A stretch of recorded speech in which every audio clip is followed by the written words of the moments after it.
ಬಹುಶಃ ಇದುವರೆಗೂ ಇಷ್ಟು ದೊಡ್ಡ ಪ್ರಮಾಣದಲ್ಲಿ ಇಷ್ಟು ವಿಜೃಂಭಣೆಯಿಂದ ನಾಡಪ್ರಭು ಕೆಂಪೇಗೌಡರ ಜಯಂತಿಯನ್ನ ಚಿಂತಾಮಣಿಯಲ್ಲಿ ಆಚರಿಸಿಲ್ಲ ಅಂತ ಹೇಳಿದ್ರೆ ತಪ್ಪಾಗಲಾರ್ದು.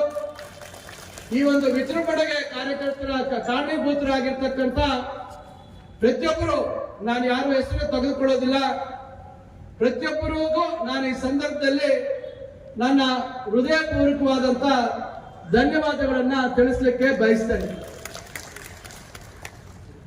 ತಮಗೆ ಗೊತ್ತಿದೆ, ಕೆಂಪೇಗೌಡರು ಇವತ್ತು ಒಕ್ಕಲಿಗ ಜಾತಿಯಲ್ಲಿ ಅವರು ಹುಟ್ಟಿರ್ಬೋದು, ಆದರೆ ಅವರ ಕಾರ್ಯಕ್ರಮಗಳು, ಅವರಿಗಿದ್ದಂತ ದೂರದೃಷ್ಟಿ ವಿಶೇಷವಾಗಿ ಬೆಂಗಳೂರು ನಗರ ಏನು ಬ್ಯಾಂಗ್ಳೂರ್ ಅಂತಿತ್ತು, ಹಿಂದೆ ಬೆಂದಕಾಳೂರು ಅಂತಿತ್ತು, ಅದು ಭವಿಷ್ಯತ್ತಿನಲ್ಲಿ ಯಾವ ರೀತಿ ನಿರ್ಮಾಣ ಆಗಬೇಕು, ಯಾವ ರೀತಿ ಎಲ್ಲಾ ಜನಾಂಗಗಳ ಗೌರವಯುತವಾದಂತಹ ಬದುಕಿಗೆ ಸಹಕಾರಿ ಆಗ್ಬೇಕು ಅಂತಕ್ಕಂಥ ನಿಟ್ಟಿನಲ್ಲಿ ಅವರು ಕಂಡಂತ ಕನಸು ಯಾವ ರೀತಿ ಇತ್ತು ಅಂತಕ್ಕಂಥದ್ದನ್ನ ನಮ್ಮ ಡಾಕ್ಟರ್ ವಿಜಯೇಂದ್ರ ಕುಮಾರ್ ಅವರು ಹೇಳಿದರು.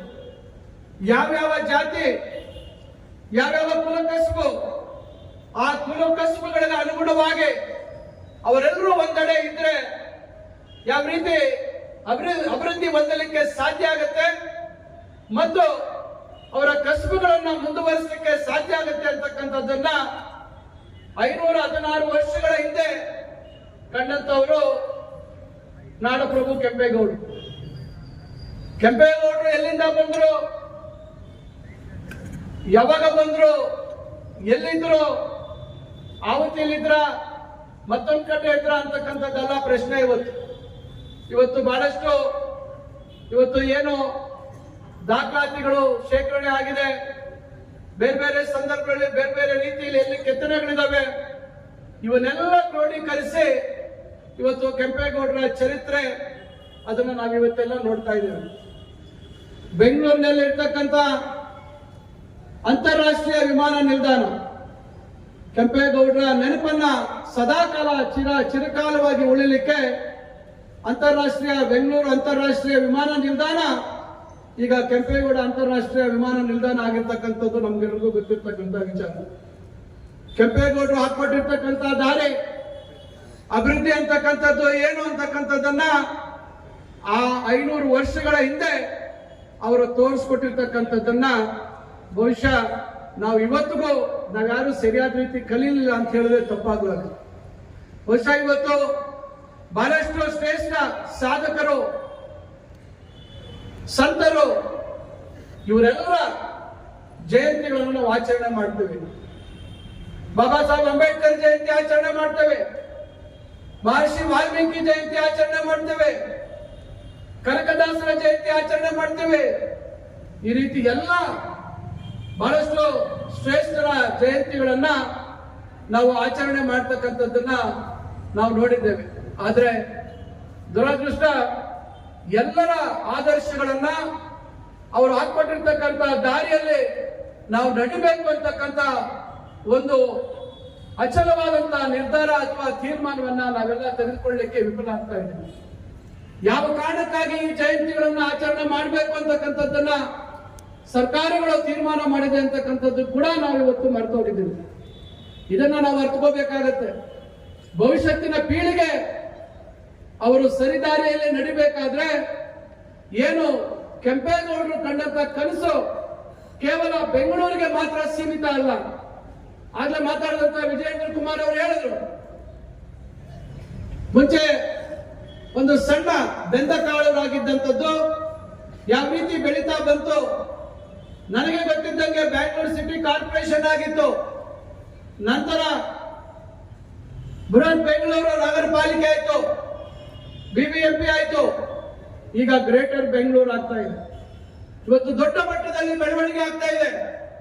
ಬಹುಶಃ ಪ್ರಪಂಚದಲ್ಲಿ ಯಾವುದಾದ್ರೂ ಒಂದು ನಗರ ಇಷ್ಟು ವೇಗವಾಗಿ ಬೆಳಿಬೇಕು ಅಂತ ಬೆಳೀತಕ್ಕಂಥದ್ದು ಯಾವ್ದಾದ್ರು ಇದ್ರೆ ಬಹುಶಃ ಅದು ಬೆಂಗಳೂರು ಅಂತ ಹೇಳಿದ್ರೆ ಅತಿಶಯೋಕ್ತಿ ಆಗ್ಲಾರ್ದು, ಅದು ವಾಸ್ತವ ಅಂತಕ್ಕಂಥ ಮಾತನ್ನ ಹೇಳಲಿಕ್ಕೆ ಬಯಸ್ತೇನೆ.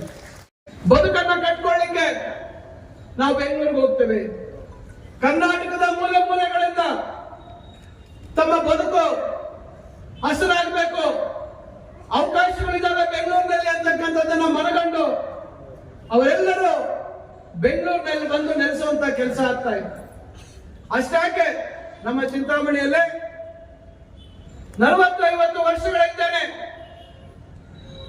ಬಹಳಷ್ಟು ಜನ ಗ್ರಾಮೀಣ ಪ್ರಾಂತ್ಯದಲ್ಲೇ ಇರ್ತಕ್ಕಂಥವ್ರು, ಗ್ರಾಮೀಣ ಪ್ರದೇಶದಲ್ಲಿದ್ದಂತ ಬಹಳಷ್ಟು ಜನ ತಮ್ಮ ಮಕ್ಕಳ ವಿದ್ಯಾಭ್ಯಾಸಕ್ಕಾಗಿ ಬೆಂಗಳೂರಿನಲ್ಲಿ ಹೋಗಿ ಒಂದು ಮನೆ ಬಾಡಿಗೆ ಪಡ್ಕೊಂಡು ಮಕ್ಕಳ ವಿದ್ಯಾಭ್ಯಾಸವನ್ನ ಕೊಡಿಸುವಂತ ಒಂದು ಪ್ರಯತ್ನಗಳು 40-50 ವರ್ಷಗಳಿಂದ ಆಗಿದೆ ಅಂತ ಹೇಳಿದ್ರೆ ನಾವ್ಯಾರು ನಂಬಲಿಕ್ಕೆ ಸಾಧ್ಯ ಇಲ್ಲ. ಇವತ್ತು ನಾವೆಲ್ಲರೂ ಇವತ್ತು ಶಿಕ್ಷಣಕ್ಕೆ ಬಹಳಷ್ಟು ಹೆಚ್ಚಿನ ಒತ್ತನ್ನ ಕೊಡ್ತಕ್ಕಂತ ಪ್ರಯತ್ನ ಮಾಡ್ತಾ ಇದ್ದೀವಿ. ಆದ್ರೆ ದಿನ ಇವತ್ತು ನನ್ನ ಹತ್ರ ಬಹಳಷ್ಟು ಜನ ಮಕ್ಕಳು ಬರ್ತಾರೆ, ಸರ್ ನಮ್ ಬೆಂಗಳೂರಿನಲ್ಲಿ ಸೀಟ್ ಕೊಡಿಸಿ, ಆ ಕಾಲೇಜ್ಗೆ ಹೋಗ್ಬೇಕು ಈ ಕಾಲೇಜ್ಗೆ ಹೋಗ್ಬೇಕು ಅಂತ ಹೇಳಿ ಬರ್ತಾರೆ. ಡಿಗ್ರಿ ಓದೋದಕ್ಕೂ ಬರ್ತಾ ಇದ್ದಾರೆ. ಇವತ್ತು ಪ್ರೊಫೆಷನಲ್ ಕಾಲೇಜಸ್ ಏನಿವತ್ತು ನಾವು ಇಂಜಿನಿಯರಿಂಗ್, ಮೆಡಿಕಲ್, ಡೆಂಟಲ್, ಬೇರೆ ಬೇರೆ ವೃತ್ತಿಪರವಾದಂತಹ ಶಿಕ್ಷಣ ಕೋರ್ಸ್ಗಳು ಹಿಂದೆ ಆಯ್ಕೆ ಮಾಡುವಂತದ್ದು ಬೇರೆ ಕಡೆ ಬೆಂಗಳೂರಿನಲ್ಲಿ ಹೋಗಿ ಓದುವಂತದ್ದು ಇತ್ತು. ಆದ್ರೆ ಈಗ BCom ಓದ್ಬೇಕು, BBA ಓದ್ಬೇಕು, BCA ಓದ್ಬೇಕು, ಲಾ ಓದ್ಬೇಕು, ಬೆಂಗಳೂರಲ್ಲಿ ಸೀಟ್ ಬೇಕು, ಜ್ಞಾನ ಭಾರತಿಯಲ್ಲಿ ಸೀಟ್ ಕೊಡಿಸಿ, ಮತ್ತೊಂದ್ ಕಡೆ ಸೀಟ್ ಕೊಡಿಸಿ ಅಂತ ಬರ್ತಾರೆ. ಯಾವ ರೀತಿ ಬೆಂಗಳೂರಿನ ಮೇಲೆ ಒತ್ತಡ ಇದೆ ಅಂತಕ್ಕಂಥದ್ದನ್ನ ನೀವು ಯೋಚನೆ ಮಾಡ್ಬೇಕು. ಬೆಂಗಳೂರಿನ ದಟ್ಟಣೆ ಯಾವ ರೀತಿ ಬೆಳೆದಿದೆ ಅಂತಕ್ಕಂಥದ್ದನ್ನ ನೀವು ಯೋಚನೆ ಮಾಡ್ಬೇಕು. ಕಾಲ ಕಾಲಕ್ಕೆ ಸರ್ಕಾರಗಳು ಅವ್ರದೇ ಆದಂತ ರೀತಿಯಲ್ಲಿ ಇವೆಲ್ಲ ಸುಧಾರಣೆ ಮಾಡ್ಬೇಕು ಅಂತಕ್ಕಂಥ ಪ್ರಯತ್ನಗಳು ಮಾಡ್ಕೊಂಡು ಬಂದಿದ್ದಾರೆ.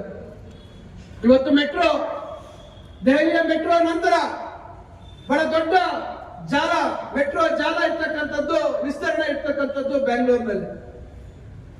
ಇವತ್ತು ಮೆಟ್ರೋ ಕೂಡ ಇವತ್ತು ನಿಲ್ಲಕ್ಕೆ ಜಾಗ ಇರೋದಿಲ್ಲ.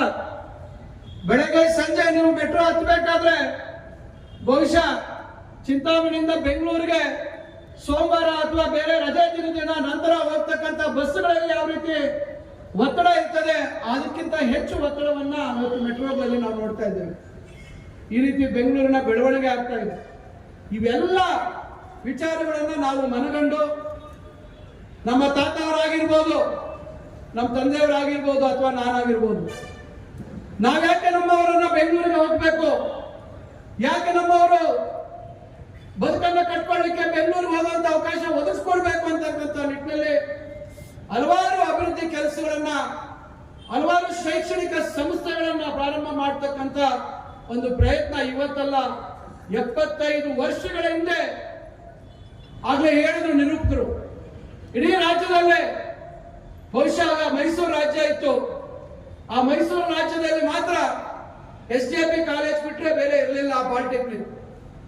ನಂತರ ಬಂದಿರತಕ್ಕಂಥದ್ದು ಚಿಂತಾಮಣಿ, ಆಮೇಲೆ ಬೇರೆ ಚನ್ನಪಟ್ಟಣ, ಬೇರೆ ಬೇರೆ ಎಲ್ಲ ಆಗಿದೆ. ಮೈಸೂರಿನಲ್ಲಿ ನಮ್ಮದಾದ ನಂತರ ಆಗಿದೆ 71 ವರ್ಷ ಮೈಸೂರಿನ CPC ಪಾಲಿಟೆಕ್ನಿಕ್ ಅಂತ ಹೇಳಿ ಪ್ರಾರಂಭ ಆಗಿದೆ. ಚಿಂತಾಮಣಿ ಪಾಲಿಟೆಕ್ನಿಕ್ 76 ವರ್ಷ ಪೂರೈಸಿದೆ. ಚಿಂತಾಮಣಿಯ ಡಿಗ್ರಿ ಕಾಲೇಜು ಬಹುಶಃ ಯಾರು ಕನಸು ಮನಸ್ಸಿನಲ್ಲೂ ಮುನ್ಸಿಪಾಲಿಟಿಯಿಂದ ಒಂದು ಪ್ರಥಮ ದರ್ಜೆ ಕಾಲೇಜು ಸ್ಥಾಪನೆ ಮಾಡಬಹುದು ಅಂತಕ್ಕಂಥದ್ದು ಇಡೀ ರಾಜ್ಯಕ್ಕೆ ತೋರಿಸ್ಕೊಟ್ಟವರು ದಿವಂಗತ MC ಆಚಾರ್ಯ ಅವರು. ಇಷ್ಟೆಲ್ಲ ನಾವು ಪ್ರಯತ್ನ ಪಟ್ಟರು ಬೆಂಗಳೂರಿಗೆ ವಲಸೆ ಹೋಗುವಂಥದ್ದು ಅಥವಾ ಅವಕಾಶಗಳನ್ನ ಹುಡುಕೊಂಡು ಹೋಗುವಂಥದ್ದು ಇವತ್ತಿಗೂ ತಪ್ಪುವಂಥದ್ದು ಆಗಲಿಲ್ಲ. ಪ್ರಯತ್ನವನ್ನ ನಾವು ಮಾಡ್ತಾ ಇದ್ದೀವಿ. ಇದು ಕೇವಲ ಒಂದು ಜಾತಿಗೆ ಸೀಮಿತವಾಗಲ್ಲ. ಕೆಂಪೇಗೌಡರ ದೂರದೃಷ್ಟಿ ಒಂದು ಜಾತಿಗೆ ಸೀಮಿತ ಅಲ್ಲ ಅಂತಕ್ಕಂಥದ್ದು ಈಗೆಲ್ಲ ಮಾತಾಡಿದಂತವ್ರು ಹೇಳಿದ್ರು. ಅದೇ ರೀತಿ ರಾಜ್ಯ ಒಕ್ಕಲಿಗರ ಸಂಘ, ನಮ್ಮ ಪ್ರಧಾನ ಕಾರ್ಯದರ್ಶಿಗಳು ಕೋನಪ್ರೆಡ್ಡಿ ಅವರು, ಯಡವಳ್ಳಿ ರಮೇಶ್ ಅಣ್ಣವರು ಮತ್ತು ಡಾಕ್ಟರ್ ರಮೇಶ್ ಅವರು ಯಾವ ರೀತಿ ಇವರು ಅಧಿಕಾರಕ್ಕೆ ಬಂದ ನಂತರ ಯಾವ ರೀತಿ ಜನಪರವಾಗಿರ್ತಕ್ಕಂಥ ಕಾರ್ಯಕ್ರಮಗಳನ್ನು ಹಮ್ಮಿಕೊಂಡಿದ್ದೀವಿ ಒಕ್ಕಲಿಗರ ಸಂಘದಲ್ಲಿ ಅಂತಕ್ಕಂಥದ್ದನ್ನ ಹೇಳಿದ್ರು. ಒಕ್ಕಲಿಗರ ಸಂಘ ಅಂತಕ್ಕಂಥದ್ದು ಕೇವಲ ಹೆಸರು, ಆದ್ರೆ ಇವತ್ತು ವಿಕ್ಟೋರಿಯಾ ಆಸ್ಪತ್ರೆಯನ್ನ ಮೀರಿಸತಕ್ಕಂಥ ರೀತಿಯಲ್ಲಿ Kempegowda institute of medical science ನ ಕಿಮ್ಸ್ ಆಸ್ಪತ್ರೆ ಹಲವಾರು ಇವತ್ತು ಚಿಕಿತ್ಸೆಗಳನ್ನ ಉಚಿತವಾಗಿ ಮತ್ತು ಕಮ್ಮಿ ಜನರಿಗೆ ಎಟಕತಕ್ಕಂಥ ಒಂದು ದರದಲ್ಲಿ ಇವತ್ತು ಅಲ್ಲಿ ಅವರು ಚಿಕಿತ್ಸೆಗಳನ್ನ ನೀಡ್ತಕ್ಕಂತ ಒಂದು ಕೆಲಸ ಮಾಡ್ತಾ ಇದ್ದಾರೆ. ಇವತ್ತು ಇವೆಲ್ಲ ಸಮಾಜಮುಖಿ ಇರ್ತಕ್ಕಂಥ ಕಾರ್ಯಕ್ರಮಗಳು, ಇವೆಲ್ಲ ಕಾರ್ಯಕ್ರಮಗಳು ಬಹುಶಃ ಕೆಂಪೇಗೌಡರು ಹಾಕೊಟ್ಟಿರ್ತಕ್ಕಂಥ ದಾರಿ, ಅವರು ಅಂದು 500 ವರ್ಷಗಳ ಹಿಂದೆ ಹಾಕೊಟ್ಟಂತ ದಾರಿ ಇವತ್ತು ಆಧುನಿಕ ಪ್ರಪಂಚದಲ್ಲಿ ಏನೇನು ಸೌಲಭ್ಯಗಳನ್ನ ಕೊಡ್ಲಿಕ್ಕೆ ಸಾಧ್ಯ ಇದೆ ಅದನ್ನು ಕೊಡ್ತಕ್ಕಂಥ ಜವಾಬ್ದಾರಿ ನಮ್ಮೆಲ್ಲರ ಮೇಲೆ ಇದೆ. ಇವತ್ತು ಸರ್ಕಾರಗಳು ಬಹಳಷ್ಟು ಸವಲತ್ತುಗಳನ್ನ ಕೊಡಬಹುದು, ಬಹಳಷ್ಟು ಮೂಲಭೂತ ಸೌಲಭ್ಯಗಳನ್ನ ಸೃಷ್ಟಿ ಮಾಡಬಹುದು. ಈಗ ಒಂದು ಉದಾಹರಣೆ ಹೇಳಬೇಕಾದ್ರೆ, ಕಳೆದ ವರ್ಷ ನಾನು ಇದೇ ಕೆಂಪೇಗೌಡರ ಜಯಂತಿ ಕಾರ್ಯಕ್ರಮ ಚಿಕ್ಕಬಳ್ಳಾಪುರದಲ್ಲಿ ನಡೆಯುವಂತ ಸಂದರ್ಭದಲ್ಲಿ ನಾನು ಅಲ್ಲಿ ಹೇಳಿದ್ದೆ,